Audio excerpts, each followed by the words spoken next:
আমি তো সরকার নয়, আমি আপনার বাড়ি করে দিতে পারবো না। আমি আপনাকে 5 লাখ টাকা পাঠাবো আমার ব্যক্তিগত।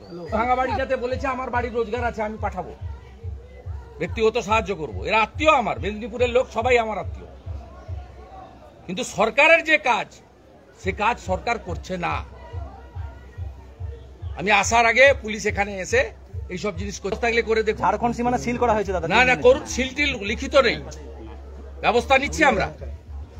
পেঁয়াজ বন্ধ হবে। এই রাস্তা দিয়ে নাসিক নাগপুর থেকে যদি পেঁয়াজ না যায় 300 টাকা কেজি পেঁয়াজ হবে।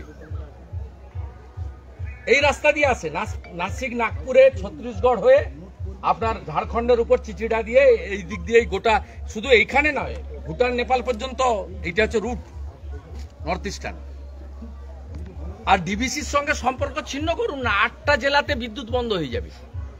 আপনি একটা নতুন পাওয়ার প্ল্যান্ট করতে পারেননি, 1 মেগাওয়াট নতুন বিদ্যুৎ উৎপাদন করতে পারেননি। মুখ্যমন্ত্রী জানে পূর্ব বর্ধমান, পশ্চিম বর্ধমান, বীরভূম, পশ্চিম মেদিনীপুর, মুখ্যমন্ত্রী জানে পশ্চিম বর্ধমান, বাঁকুড়া, পুরুলিয়া সব বিদ্যুৎটা ডিবিসি দেয়।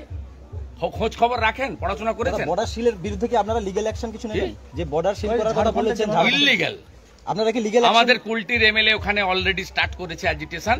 চিঠিটা থেকে যদি না ছাড়ে আমি গিয়ে ছাড়াবো। আর আমি কমপ্লেন করছি, আমি কেন্দ্রীয় স্বরাষ্ট্র দপ্তরকে, জাতীয় সড়ক পরিবহন দপ্তরকে, রাজ্যপালের কাছে কমপ্লেন করছি, ব্যবস্থা আমরা নিচ্ছি। স্যার, এই বাঁধ বাঁধার ব্যাপারটা কি ভাবছেন? এইভাবে বাঁধলে আবার জল ঢুকবে। আমি তো বলার লোক, আমি বলবো যাতে বাঁধ এখানে ইমিডিয়েট প্রায়োরিটি দিয়ে করে। কারণ আমরা আজকে সকালেই দেখেছি যে দুর্গাপূজার সময়কালে আবার নতুন করে নিম্নচাপের সৃষ্টি হতে পারে। প্রাক পূর্বাভাস আপনারাই দিয়েছেন মিডিয়াগুলো। অতএব না, পুজোর আগে বলেছে, ওই পুজোর সময়কালে। আমি ওইটাই বলছি ভাই, আমি পড়ে এসেছি। অতএব এই বাঁধকে যদি স্থায়ী নির্মাণ না করেন, তাহলে নিম্নচাপের সময়, বিশেষ করে ভরা জোয়ারের সময় আবার